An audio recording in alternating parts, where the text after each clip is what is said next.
Hello friends, नमस्ते सर्वांना. तर आज मी बनवणार आहे लिंबाचं लोणचं. तर त्यासाठी इथे मी जवळजवळ 15 ते 16 लिंबू घेतलेले आहेत आणि हे लिंबू आता मी एका बाउलमध्ये घेऊन आणि त्याच्यामध्ये पाणी टाकून आणि मीठ टाकून 1 तासभर असे भिजत ठेवणार आहे, जेणेकरून लिंबांवरची बुरशी किंवा घाण असेल ती सगळी निघून जाईल. त्यामुळे ह्याच्यामध्ये मी मीठ टाकून ठेवणार आहे.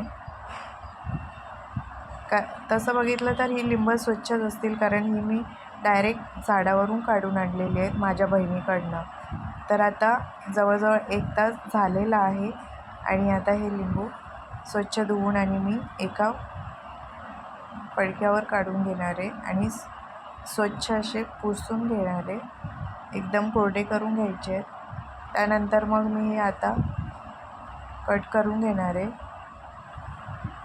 तर इथे मी एका लिंबाचे 8 भाग करून घेणार आहे आणि ह्याच्यातल्या बियासुद्धा काढून घ्यायच्या आहेत, कारण त्याच्यात जो बियांचा कडवटपणा आहे तो लोणच्यामध्ये उतरू शकतो.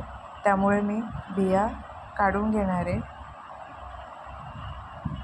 तर बघा, आता इथे लिंबू सगळे कट करून झालेले आहेत आणि आता मी जो रेडीमेड मसाला आणलेला आहे तो जवळजवळ पाव किलो मसाला आहे, तो एका भांड्यामध्ये मी काढून घेतलेला आहे.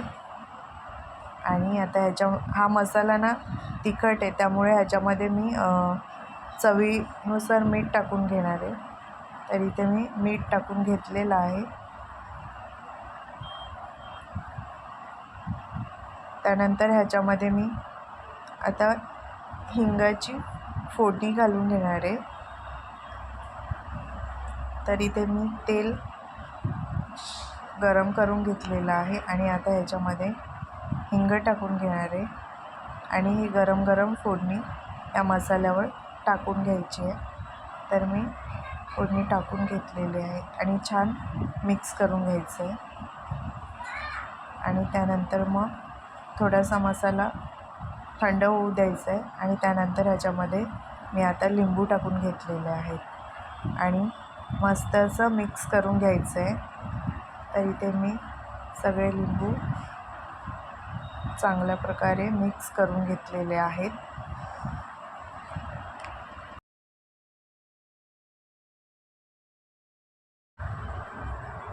आणि आता हे लोणचं मी एका काचेच्या बरणीमध्ये भरून घेणार आहे.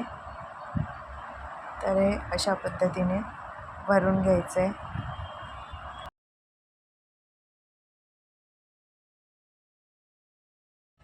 आणि ह्या बरणीला जो मसाला लागलेला आहे तो मी टिश्यू पेपरने पुसून घेतलेला आहे. आणि आता ह्याच्यामध्ये मी तेल टाकून घेणार आहे. हे तेल मी गरम करून आणि थंड केलेलं आहे.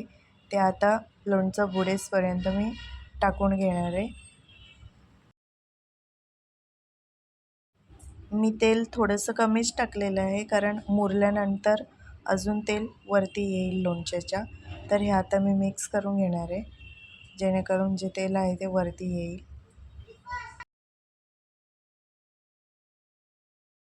लोणचं असं तेलामध्ये बुडलेलंच पाहिजे, म्हणजे लोणच्याला अजिबात बुरशी लागणार नाही.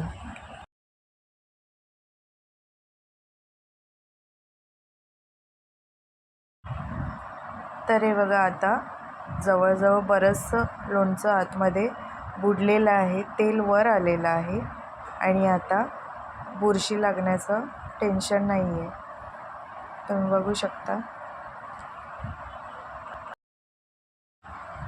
आणि जर रेसिपी आवडली असेल तर लाईक, शेअर आणि सबस्क्राईब करायला विसरू नका. आवडल्यास नक्की लाईक करा. आता बरणीला चांगलं टाईट असं झाकण लावून घ्यायचं आहे, जेणेकरून लोणच्याला अजिबात हवा लागणार नाही आणि 10 ते 12 दिवसात लोणचं खाण्यासाठी रेडी.